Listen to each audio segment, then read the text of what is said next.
देशाचे पंतप्रधान म्हणून सर्वाधिक काळ सलग सेवारत राहण्याचा 4399 दिवसांचा ऐतिहासिक टप्पा पंतप्रधान नरेंद्र मोदी यांनी पूर्ण केला आहे। यानिमित्त भाजपचे ज्येष्ठ नेते आमदार सुधीर मुनगंटीवार यांनी चंद्रपूर शहरात एक पत्रकार परिषद घेत मोदी यांच्या कार्यकाळातील ठळक वैशिष्ट्यांचा उल्लेख केला। नव्या आत्मनिर्भर भारताच्या उभारणीमध्ये पंतप्रधान नरेंद्र मोदी यांचं स्थान आढळ असून त्यांच्या 12 वर्षाच्या कारकिर्दीत महाराष्ट्राच्याही विकासाला नवी क्रांतिकारी दिशा मिळाली असं सांगत मुनगंटीवार यांनी भारत लवकरच $5 ट्रिलियन इकॉनॉमी होण्याचा टप्पा देखील मोदींच्या नेतृत्वात लवकरच पार करेल असा विश्वास व्यक्त केला। जगातील आर्थिक महासत्ता म्हणून आपण पुढे येत असतानाच अनेक जागतिक संकटांमध्येही भारत विश्वासार्ह मित्र म्हणून पुढे आलाय। कोरोनासारख्या जागतिक संकटात भारतानं जगातील 100 देशांना वॅक्सिन पुरवलं। देशातील दीनदलित शोषित पीडित वर्गासाठी मोदीजींनी आयुष्यमान भारत, जनधन योजना, UPI पेमेंट सारख्या अनेक योजना राबवून त्यांना दारिद्र्य रेषेच्या वर आणलं। 11 कोटींच्या वर शेतकऱ्यांना सन्मान निधी देत शेतीमध्ये क्रांती घडवली। इंटरनेट, रेल्वे मार्ग आणि महामार्गांचा विस्तार यासारख्या गोष्टींमुळे देश पायाभूत सुविधांमध्ये वेगानं पुढे जात असल्याचंही आमदार मुनगंटीवार यांनी नमूद केलं। विश्वगौरव युगपुरुष प्रधान सेवक नरेंद्र मोदीजींवर जनतेने जो विश्वास व्यक्त केला,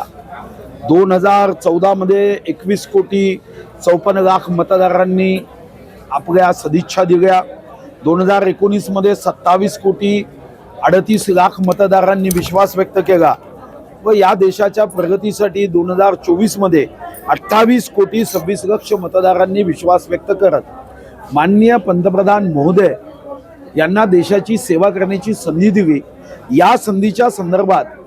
जनतेचे आभार मानायचे आणि देशामध्ये जी प्रगती झाली, ज्यामध्ये आर्थिक महासत्ता म्हणून आपण पुढे येतोय, मेक इन इंडिया असेल, आत्मनिर्भर भारत असेल,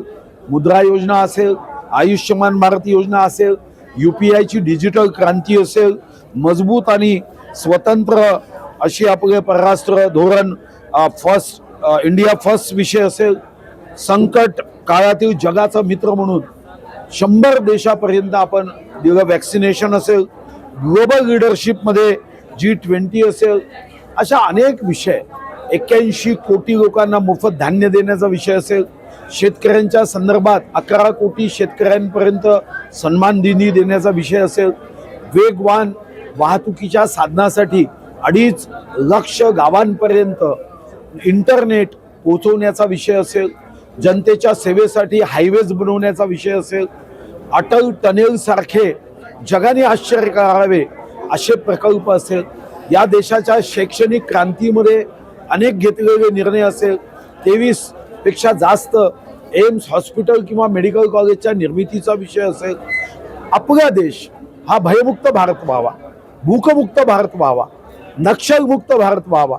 आतंकमुक्त भारत व्हावा, रोजगारयुक्त भारत व्हावा, समरसतायुक्त भारत व्हावा, स्वाभिमानयुक्त भारत व्हावा, विश्वगौरव भारत व्हावा, सुख समाधान युक्त भारत व्हावा। या देशाच्या कन्याकुमारी पासून काश्मीर पर्यंत आणि कामरूप पासून कच्छ पर्यंत हम सब एक है, हिंदू मुस्लिम सिख ईसाई हम सब है भाई भाई,